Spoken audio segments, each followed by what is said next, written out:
আমাৰ লুইতপৰীয়া সাহিত্য সংস্কৃতি মঞ্চ অসমৰ প্ৰথম প্ৰতিষ্ঠা দিৱস হিচাপে আমি ইয়াত মিলিত হৈছিলোঁ। আমাৰ এই মঞ্চখন এখন ব্যতিক্ৰমী মঞ্চ হিচাপে আমি গঢ়ি তুলিবলৈ চেষ্টা কৰিছোঁ আৰু এই মঞ্চত আজি প্ৰথম প্ৰতিষ্ঠা দিৱসতেই অসমৰ বিভিন্ন ঠাইৰ পৰা সুদূৰ দুলীয়াজানৰ পৰাও প্ৰতিনিধি আহিছে আৰু আমি যথেষ্ট সঁহাৰি পাইছোঁ। আমাৰ উদ্দেশ্য হ'ল সাহিত্য সমাজ সংস্কৃতিৰ ক্ষেত্ৰত আমি অলপ বেলেগ ধৰণে আগবঢ়াই নিয়া, যাতে এইটো অসমৰ ভিতৰতে সীমাবদ্ধ নাৰাখি ভাৰতবৰ্ষৰ উপৰিও আমি আন্তৰ্জাতিক পৰ্যায়ত ইয়াৰ এটা প্ৰসাৰতা লাভ কৰিব পৰাৰ কাৰণে আমি চেষ্টা কৰিম আৰু সেই অনুযায়ী আমি বিভিন্ন ধৰণৰ দীৰ্ঘম্যাদী হ্ৰস্বম্যাদী পৰিকল্পনা কৰাৰ প্ৰচেষ্টা কৰিছোঁ আৰু আমাৰ সাহিত্য সৃষ্টিৰ ক্ষেত্ৰত সাহিত্য সাধনৰ ক্ষেত্ৰত আমি এটা লুইতপৰীয়া সাহিত্য উৎসৱ প্ৰতি বছৰে আমি পালন কৰিম।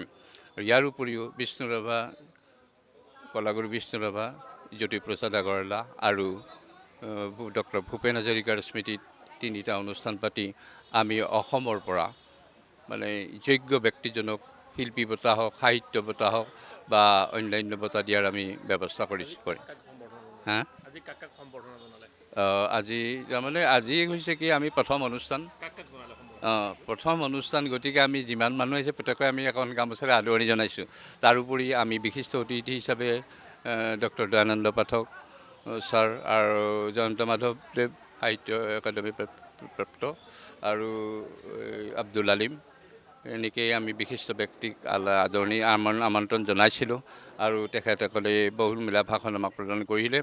এতিয়া ইয়াৰ লগত আমি কবিতা পাঠ, গীত মাতৰ অনুষ্ঠান আদিও ব্যৱস্থা কৰিছোঁ। এইটো চলি আছে, হয়তো আৰু 3 বজাৰ পিছলৈকে আমাৰ এই অনুষ্ঠানটো চলিব পাৰে আৰু ৰাইজৰ সঁহাৰি পাই আমি খুব ভাল পাইছোঁ, ভাল লাগিছে আৰু সভাপতি হিচাপে মই আটাইকে ধন্যবাদ জনাইছোঁ আৰু ভৱিষ্যতে এই মানে লুইতপৰীয়া সাহিত্য সংস্কৃতি মঞ্চৰ অসমৰ উত্তৰোত্তৰ কামনা কৰিছোঁ। যিকোনো খবৰৰ বাবে যোগাযোগ কৰক 7099017330 লগতে 7099017110 নম্বৰত।